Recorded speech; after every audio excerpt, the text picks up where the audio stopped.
Welcome to Common Hood. This your host, Simon P. Before I get started, I need you to hit that like, subscribe, and share. I got my friend of mine, mentor of mine, have a little time to break through and grace his presence, Mr. Ken O. Harden. You know, I came out of the military some years ago, and one of my first part-time jobs, along with my other job and college, I was able to be blessed by meeting Mr. Ken O. Harden. They taught me how to move. Calm down, young man. You just here to get a paycheck.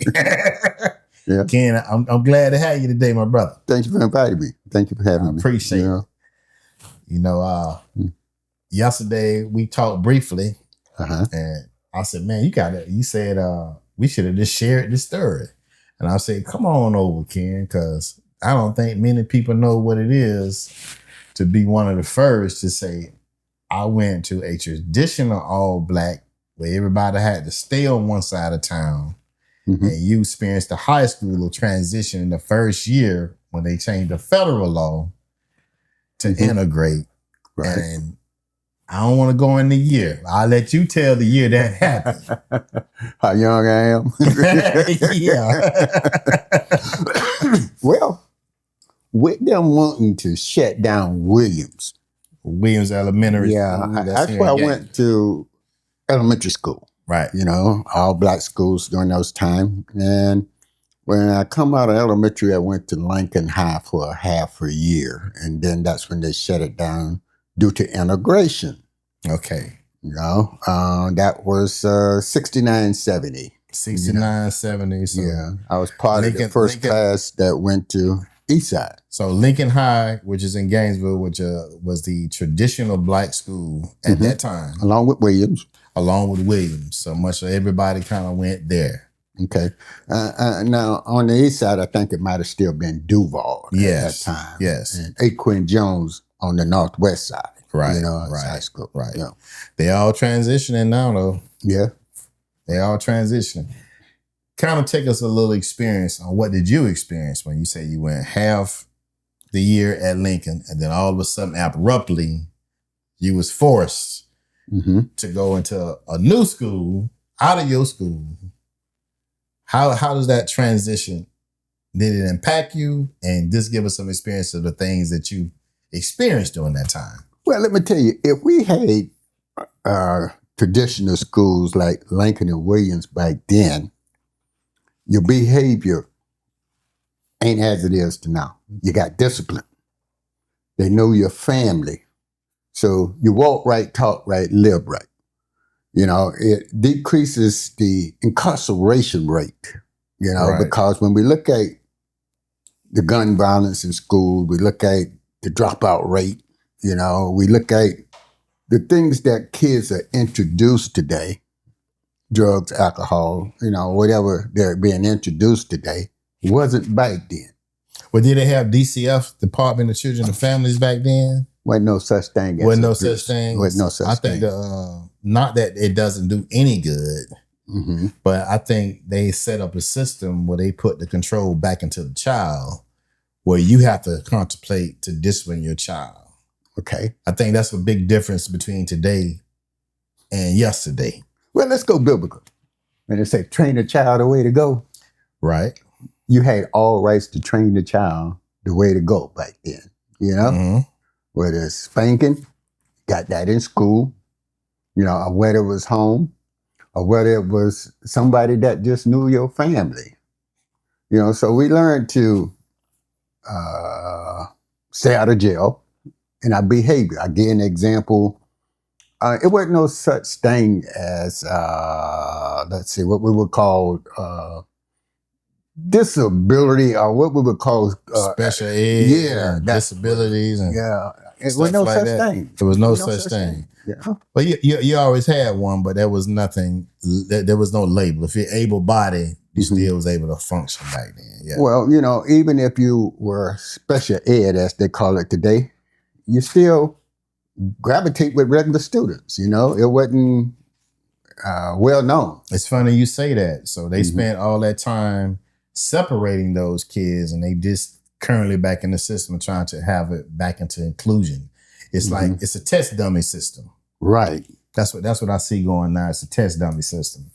So when you went over to, which high school did they take you from Lincoln, and which high school did you go to? Back then it was double session at Howard Bishop. I was part of the first class in the evening, what we call now East Side High, you know? Because the double session, they had middle school in the morning, high school in the evening, with the transition from Lincoln to integrated schools. Now, being integrated, you didn't get the attention, you didn't get the disciplines, you didn't get the education that you would have got at an all-black traditional school, because your behavior, your attention was all in place. Yeah, but what were you even liked? It was hard to say, because if you wasn't, it couldn't be displayed, but it could have been taught in your lesson, you know, to where you learn. You know, the teaching was different. You know, when you say different, are you saying when it was pre-civil rights, do you feel like the teachers cared, nurtured, and understood you better, as opposed to you went to the integration part? It's like new to them. I don't know how to relate to black people. You ever heard that saying, I got mine, you got to get yours? Yeah. From this perspective, if I put it on the chalkboard and it's not explained the way it was to where you can grasp it, keep it moving, whether you comprehend it or not. So therefore, if you don't grasp it, you're kind of left behind, you know? And the all-white schools might have been used to that type of teaching, you know, and in our segment, you know, it took that time to make sure everyone got it. Everyone got it. And they don't do that now. No, they don't. I got a 7 or 8 year old grandson, and he be saying, they ain't teaching nothing. I go to my nephew that's 11 and 12. School boring. It's like, wow. Let me ask you, at his school, do they teach Black history? No. I thought about, even when I was in school, Black history, this specifically for Black history, it's not there. That's why I'm not at all surprised with the new current administration. We have a rah moment saying that they taking out the history, but I don't know about you. You say in 69, that's to say if I speed it up to 90 or whatever the case, I think it was the same. It was Martin Luther King, slavery, and then the images they showed from Africa was the worst parts. It always showed that it was a continent of starvation, as opposed to what you really learn as you get outside of the traditional school curriculum. I always thought Black history mostly came from my elders or people that just had better exposure opportunities. So which way do you rather know from which you come from, American history or your cultural history? Shouldn't it be both that you know? Well, I think that's a double standard question because, that's a double standard question because you're asking about a culture that's 15 hours away in the sky. So you got to realize your journey is here, but it's nice to know that in Africa they have culture. But our culture got kind of stripped. So it might have been here with the first origination of the African Americans or the blacks that came here through the slavery. But over time, the European culture set ways got set. So one of the things I enjoy is I've been to Africa twice. Well, my eyes was lit up. I feel like, wow. Okay. That the culture that you desiring to see, they have that. The reason I asked that is because when we look at, let's say, our local culture and history, there was a time that we had everything we needed in our community. Kind of segue in there, you know? Well, I like how you say everything. And this was, I'm assuming, before integration. Right. And you mentioned some areas. So for those out in Gainesville, Florida, I'm just going to mention some. The most recent one is Fletcher's. Fletcher's have turned to Sweetwater Branch, whatever ice cream shop it is. Right. Red Two Spot. Kitties. There was what? Village Traffic. And there was Axe. And it might be Ike's. Yeah, I might be missing out some, but those were just 4 or 5 or 6 places you can go and fellowship as far as a bar type environment or just going to the bar to have a casual drink. Today, none exist. None exist. Each side of town had its own businesses. Businesses, yeah. In our neighborhoods, Right. Because we weren't allowed to go into others' neighborhoods, so we had no choice but to develop ourselves. And believe it or not, it was better back then because we supported one another. The dollar might have circled 10 times in our community before it went out. So support and the unity, you would say support and unity was better pre-civil rights than what you see today. That's right. Post-civil rights. And even though I started off saying places you can go to have a drink or a bar and have a good time and relax, but I want to go back to some other things that you mentioned to prove the point about the pre-civil rights in Gainesville, Florida, had more to sustain a community, whereas now you're saying they don't. So you mentioned Strodel Grocery Store.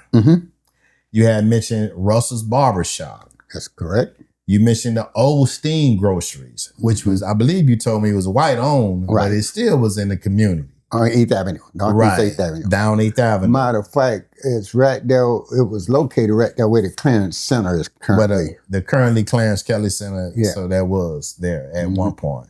You mentioned Mom's Kitchen. I can remember Mom's Kitchen. Mama Lowe's. But what get me, I almost called you a lie. You said the Roosevelt Theater. You saying there was a theater on this side of town, on the east side of town, on the black side of town. Fifth Avenue. It was maybe a 500-seater. Let's limit it to that, to where it's because... That's better than what we got now. Yes, because you couldn't go there again to any other theater. And somewhere or another, they don't know to this day how it got burnt down. Oh, you saying the Roosevelt Theater had mysteriously got burned down, and to this day, we don't know. There was nobody held accountable for that. No, nobody held accountable. Okay. You had the Sunset Strip. I got to mention Dr. Banks' office is still right down 6th Street, area. Mama Lowe's, all those was in our community. We supported one another. There again, we had no choice but to develop our own community, our own revenues within our communities, And like I say, the dollar circulated within our community. May not seems like it during the time in our lifetime, but we're better off than we are today, in a sense, when it comes to economical development. Let me put it that way, because when we look around and we see the development of black businesses in this day and time, it's becoming limited. Becoming limited. Well, it don't take a rocket science to know in these areas that you mentioned, the Duval and the Fifth Avenues and the POTUS quotas and Sugar Hill, that all the dynamics that have changed. Fifth Avenue doesn't even look the same anymore. So it's definitely been, I don't want to use the word gentrified, but definitely the black community that was there are no longer being pushed out. So that has been a difference. So let me ask you this before we get ready to close out here. Do you think the local politics are developing any policies or programs or activities that can lead back to that self-sufficiency? Not locally, now nationally. You say locally nor nationally. You don't. From this perspective, we asked the question: where's our political leaders standing? Where's the NAACP? Where is our political leaders that supposed to represent different communities and zones? When they're running for office, you hear all about them. But when they become in an office, how many times they go knock on Miss Annie Mae's door? Miss Annie Mae, how you doing? I'm all right. That boy down the road, can you do something? Support the community as you help communities to support you. Right. Well, just to push back on you a little bit, whatever elected politician is one person.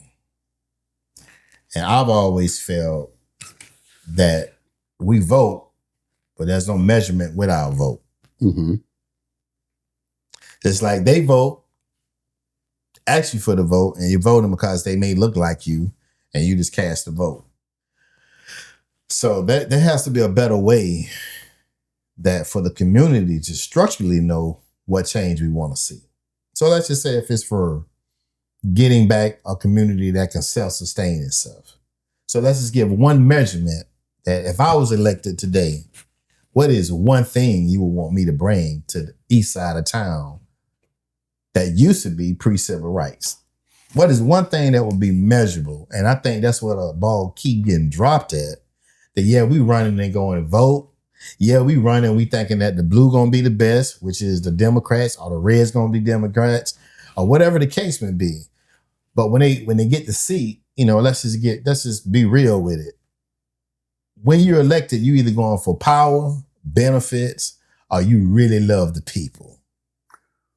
And before you answer, I personally don't feel like we believe as a whole that people are getting voted to say that we really love the people, because we don't see the structural measurements of things getting done. Though it does get done at a smaller scale, but nowhere near the scale of what you talk about, how much services and businesses that serve Black communities pre-civil rights compared to the post-civil rights. Equal opportunity. Right.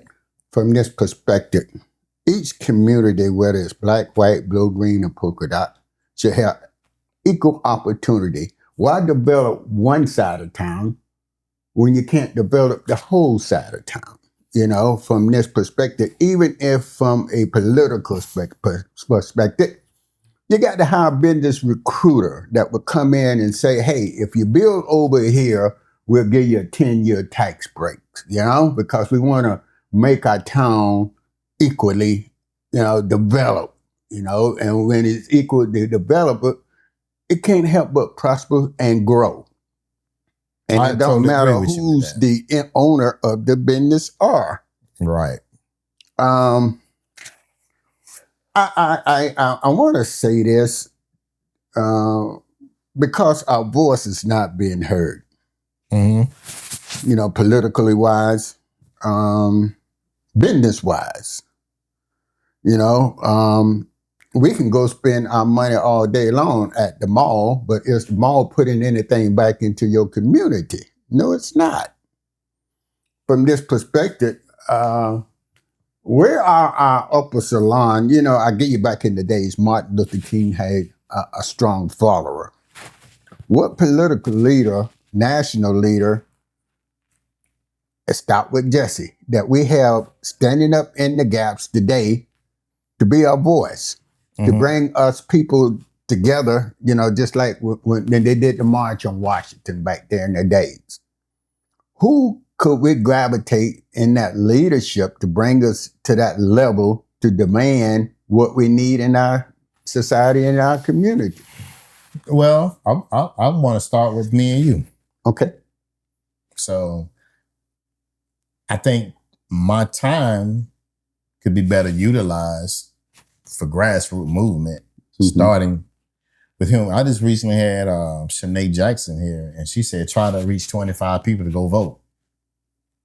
But it's a little deeper than me just tell them to go vote, because everybody been saying that. And it's like, well, what are we voting for? For me to get behind it, I got to know what, because that's what's been the problem that I've seen that we have. So the grassroots, we have to become more informed to hold those people that's there accountable more. we can't give them a bland to go pass. And I think that's what's happening too much. We give a to go pass. And I think it starts with us. Now, as far as the leadership of then, when you talk about Martin Luther King and Malcolm X, you got to be willing to die for it. And I don't think, so when you ask who's like that today, I mean, who want to die for it? Because our history here has shown in this country that when there's progress, Oklahoma, Rosewood, somebody had to pay the price. Somebody has paid the price dearly for that. So let me ask you a question. You know, even with the current situation now, with all of a sudden now the map zonings have to increase so it could be picked up votes but you want to try to convince me that all of a sudden now it's been wrong when they saying that these votes are taken away from the power of blacks. And it's like, well, what power we really had? That's the least power we had, and they want to take that away. So yeah, that's a problem with leadership. I totally agree. But for me at this point, I think I'm gonna have to just lead me and what's around me the best I can, and hopefully the message will permeate and filter out to others where we start lock and loading. Like, and I'm not saying lock and loading weapons. I'm talking about holding arms like civil rights and demanding the change, because that's what Martin Luther King did. That's what Malcolm X did, and that's why they continue to be a legacy to us, because we have great respect for what they did back then. So do you believe our financial leaders and the Afro-American community could make a difference, become a voice? And here's what I mean by that. Those athletes, actors, movie stars, ball players, all that's making good finance and been favored by our other culture as economically has gotten to the level to where they are. If they was outspoken, if there's a clause that says, if you go back into your community, right, and try to raise up, then we're going to cut your check. I mean, I like to always give this example, and I hope it don't cause no kickback. Where's Norman Freeman? Is he still driving Miss Daisy? Oprah Winfield, Michael Jordan, and these people doesn't speak on the behalf of Afro-American community. And this goes back to that saying, like I say, I got mine, you got to get yours. Well, I feel like this right here. Everybody you mentioned is pretty much an employee of entertainment. Okay. So athletes, basketball, football, they get a check just like we get a check when you go to a job. Okay. It's just that their check is bigger. Right. Now, as far as is there a clause in their particular contract to say that they can't say anything? It may be a clause to say, on my platform, you're not going to say anything. Meaning when I put you in front of millions to dribble the ball or throw the football or play the baseball or whatever the case, we're not going to turn this platform into activism. Right. So it may be a clause. I'm not a professional contract person, but I don't believe that they're told what to do with their monies.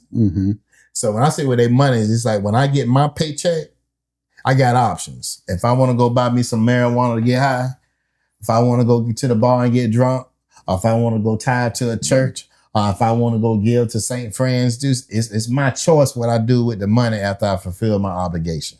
So you're saying if I play for a blank team and I'm outspoken, then it reflects back on the team.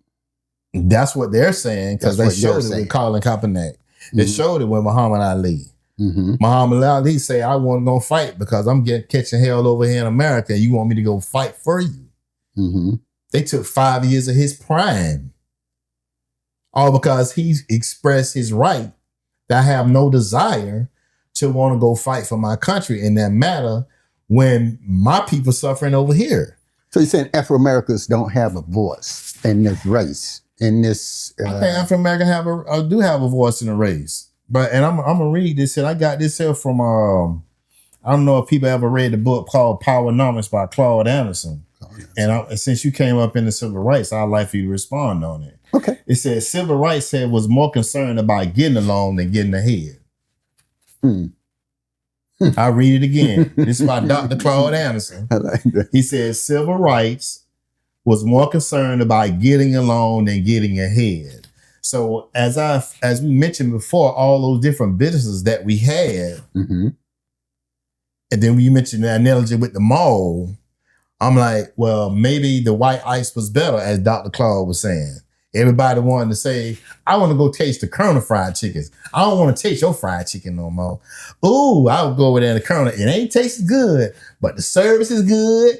They, you know, he got a restaurant for you to sit down. You can, but Mary might have been tasting better chicken in her neighborhood, but everybody say, no. We free now. We want to go over there.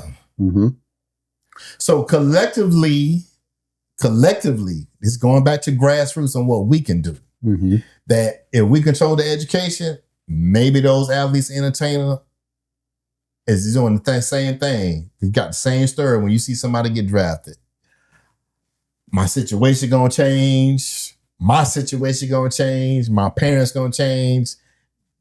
Nobody can link up. So I agree that maybe some master plan or somebody should be able to talk to these guys to teach them that, hey, if everybody adopts some form of education and we make sure we get the best education for the masses in those underserved areas, which is our neighborhoods, I think change can be given, in my opinion.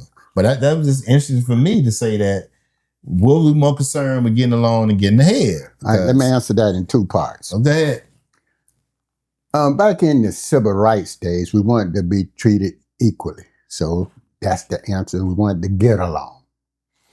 But getting along, we lost getting ahead from the perspective of when we had all our developments within our community. Because now we can go to the mall. So I ain't got to go to Mr. Henry's store no more, you know, because the mall is supposed to be better since now the door is open for me to go. Yeah, but so they didn't getting along. They didn't drop that same type mall as you say with the equal distribution. But getting along allowed me in the mall. But getting economical development, we lost that. Right. We lost that. Right. So the focus of get along and be accepted was more important than realizing that you're in a capitalist society where, and you get me wrong, capitalist society is always, I got to get mine, you got to get yours.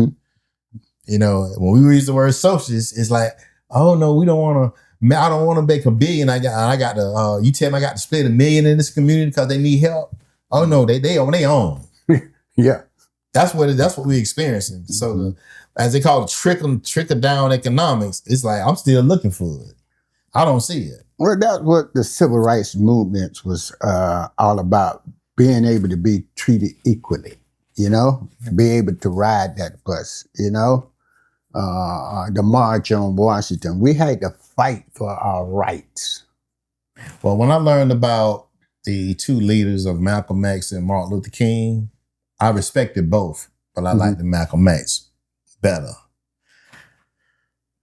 Everybody get focused on that. If he pull out his weapon, I could pull out mine. But at the same time, Malcolm X was like taking care of your own. Like having an equal right to have access should always be there. You should have never had that in place anyway. For that to have been in place for so long. Malcolm X was like focusing on that. I'm gonna give you an example. And they can say whatever they want. And I don't want to get political here, but I'm just gonna use two pillars. Okay. You have Christianity, right? You got a conservative Christian. So when you think of conservative Christian, what kind of comes to your mind? Then you have Christianity, Christians. Then you have Muslims. I'm just going to concentrate on American Muslims because I haven't been overseas and abroad to really connect to other Muslims. But the black Muslims seem they didn't get lost in the get along and getting ahead. For whatever reason, it looked like they're ahead. They kind of had their own little communities. The brothers dress tight, the sisters be tight. They had their own little stores. You know, they doing things. You know, when you observe coming into restaurants now, it's like in Gainesville, you seeing 2 and 3 Jamaican trucks now coming over. Now they Jamaicans, they're not African Americans, but they are black. In the mall, they paying rent. It's an example. So they know something. We see that's our loss. We got caught up with trying to get along. Now, somebody came in and shook up the rug, which is this current administration. He shook it up and all the dirt and everything said. Everybody said, okay, it's gonna be like that. So now you're seeing more people saying, okay. I wouldn't. Some people say I would have never liked anyway. I get it now. So some people forgot. They thought it was just that good. Some people forgot. So getting ahead, if I had to say, going back to that structural measurement I asked, for me, that before I worry about the athletes, we mentioned there's some schools that you say you went to. Williams Elementary. They're closing that down right now. They say, I don't know for sure, that elementary is going to blend in with the middle school, which is Lincoln Middle School. It used to be a high school where you was in. Now, we from the Duval. Duval was all black. It was all black. We should have known they were going to try to close that down. They took the kids all the way out and made them get on the bus to go way out. That's what they did. That's what they did when I was in high school. That's what really happened. Instead of going to the east side, I had to go to Buhopes. And at that time, they called it diversification. Now what the new term is, community schools. And when they say, well, Duval don't have enough people living over there. Well, because you didn't make it a community. There's no stores. There's nothing there. So why would people move there? You only have the old timers. That's what's messing up in my opinion. So the measurable thing is, it's like you say, what can the athletes do or entertainers do or have money? Invest into the schools. Education. In the areas that are there. Keep saying you're going to get a charter school when you're seeing that they're changing these schools and we losing our public schools. Get off your asses and really just go and come on and buy and take over, say, a Duval. I would like somebody to come take over Duval that got it. You know, you mentioned there's a couple of people that here that have the potential to go pro. I'm not saying that it's their job to do that, but they can at least put in the infrastructure to make sure that you get the people there to do what's important. Teach. Make sure we understand. Because it's not happening now. So I want to answer your question with a question. To get along, not to get ahead. From this perspective, do you think in society today that we're getting ahead? Are we getting along from this perspective? When you go out to purchase something, a house, a home, or whatever, and your credit score doesn't equivalent to purchase that. I mean, I know the answer. The answer is no, because we're not buying assets. So assets is like, don't tell me I'm free when you control all the oil, all the food supplies, all the distribution, all of this stuff. And the only thing I can get off in is get a job and figure it out.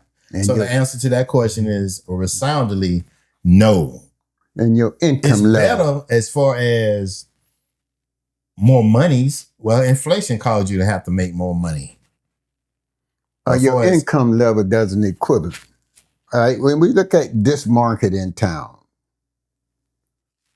outside this, if you take away the hospital, the city, the state, county jobs, what do you got here economically developed? You have nothing. There's no corporations, no, I know one time there was a distributing company wanted to come into this market. They outcasted, But my main point is whether or not we are developing within ourselves to teach as you say, you take sharing and caring. That's a private school with an A grade learning. My granddaughter go there, Yeah, but you said it like, it's not only you said it, it's shown how pre-civil rights, you have teachers that care. Mm-hmm. We police each other, meaning Community. I can discipline your child and say, yeah, Kenny, I caught that boy without doing this here. And you say, Brent, boy, bring your ass here. I got some more for you. Mm-hmm. It gave that child this, all of that's been taken away. So to me, like, instead of looking for the money, let's get back to our behaviors that we had back then. And I think the money will come. So when we say like Gainesville don't have, or some cities don't have different areas, but at the same time, a friend of mine that cuts my hair sometime, which I ain't cut up right now, but he cut my hair, but I'll never forget what he says. He asked the question, what's the quickest way to get big? Standing on the corner. Said it. Nope. Go somewhere where it's not big. So when we don't see the opportunities, we have to try to create the opportunities. The reason I say standing on the corner, our younger people think to make a quick dollar. Well, we don't have no planes. We don't, you can't go out into certain communities in this town and see young people homeless, standing on the corner, selling drugs. Right. Fentanyl, Molly, Stram. Well, we can agree. We already just gave some measurements on why that is happening. Mm-hmm. We're already saying that we're not teaching. We're not giving discipline. Mm-hmm. We're not educating is not the same than it was than what you received in pre-civil rights. So you think all that was pre-planned? I think everything could be a puppet somewhat. Mm-hmm. With strings, but how long you been knowing that? So that takes it back to, it's like how long can you keep letting the string, like when are you gonna pull back and say, okay, I already see that I'm not gonna get the help I think I'm gonna get just because I'm saying I'm an American. And that's what I like about the pre-civil rights citizens of that day, that the work, the taking care of their own and putting things that was needed, I think it was forced upon them to do that. And not saying that you got to go through those extreme measures, but we have to get back to having that right attitude to take care of our communities. And part of that, it starts at home. When they say train a child the way to go. Start at home. That's train a child the way to go, because if the home, a kid come in and they see his parents drinking, drugging, potting, selling dope. That's what you see. That's what you know, though. That's what you know. Yeah. So I'm gonna leave it with this here. Okay. And I got this. This is from a quote from Harriet Tubman. She says, "If she could have saved thousands, if they had only knew they were slaves." Mm. Could have saved thousands if they knew. If they know. We missed it. If they know. Wait a minute now. You make that sound like, if this is one of the most powerful tools that they could have used, the house against the field. Did the house not know and think that they were slaves? But the field knew, from the way they was treated. The house Negro ain't no different than a Negro to get his upper class $200,000 a year job and then say, I got mine. You got to get yours. Got to get yours. Knowing they ain't let but one or two of you through the door. That's right. That's just what it is. And I'm going to leave it with this when we going to close. Okay. This is Dr. Carter G. Woodson. He said, no people can go forward when the majority of those who know better have chosen to go backwards. Mm. Wow. I leave you with that. Mm-hmm. I wish I could tell anybody that one of the better books to fix these problems that we want in our communities is the brother Claude Anderson, his book, PowerNomics. If every household don't have it, that's the damn problem. He gives measurable things for you to do in order to fix it. Okay. So I started with my family. since I've read this book, and I feel like proud when I say, yeah, I got my one son, he's understanding these markets. You know, my daughter, she's just learning, and my son is a plumber. Like, we all about to come together. If I can just live a little longer to put it together, we'll be all right. But if I could have been upfront at the money, you say the Oprahs and all of that, well, what I know now, I think I would and could make structural changes to give the grassroots movement what they need. And that's living by an example. It's leading by an example of them saying that, hey, I care. Yeah, I care. I'm coming to Duval. We're finna fix this school up. And nobody have to go to school over there. Everybody can go here, and we're going to get the best teachers.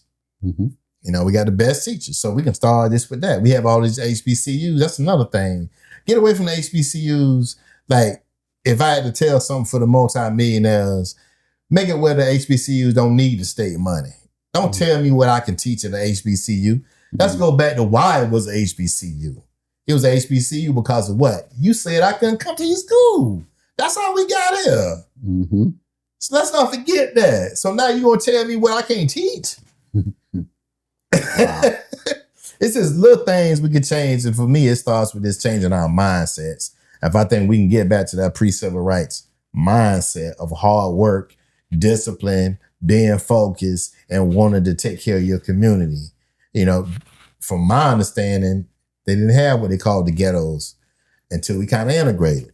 And we integrated, that's when you all hearing all the heroin stories, the cocaine, then went to crack, and now it's meth, molly, all kind of shit always being over in these underserved areas that sometimes be predominantly with either poor white people or more poor black people, and it just affects all. That's right. Everybody get on it at this point.